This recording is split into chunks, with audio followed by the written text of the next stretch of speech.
So we are constantly being contacted by folks in marketing departments that have the problem statement that their team will not follow up on MQLs appropriately. It's interesting to me, this problem statement comes up a lot. We deal with a lot of people coming in from marketing groups and marketing departments, and they're trying to solve this issue. What ends up happening is usually because marketing doesn't own the SDR function, it's like a sales function for whatever reason. And the problem is that marketing's generating these top of funnel leads, which are effectively MQLs, and God knows whether the MQLs are like high quality or not. But then once they come in, unless that prospect takes direct action, which the looser the MQL definition, then logically you're going to have more and more inaction or sort of more latency within that group.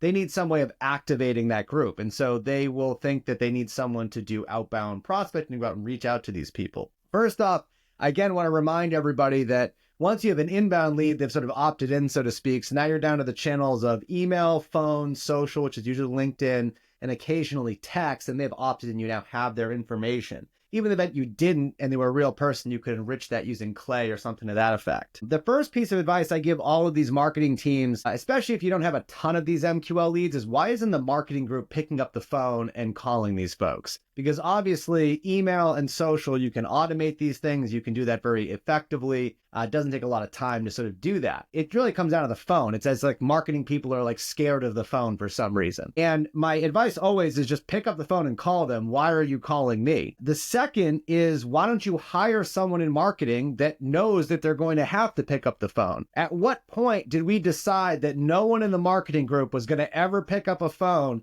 and interact with a prospect? That is insane.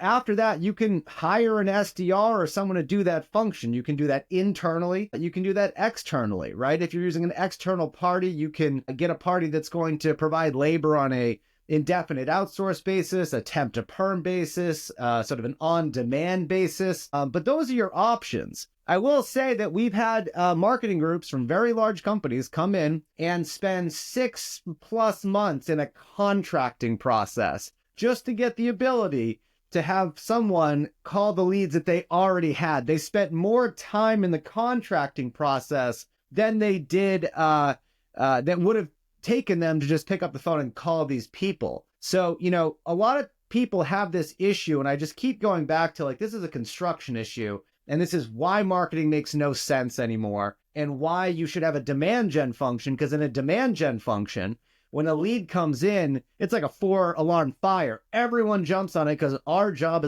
as a demand gen function is to create a qualified meeting that's booked and held for the least possible price point, right? At or below our threshold for that cost per meeting. There is no marketing, there is no sales, there is no who owns what. Lead comes in, everyone hops on it. That's how you're supposed to run a demand gen function, and that's why marketing departments usually struggle with this issue. What do you think?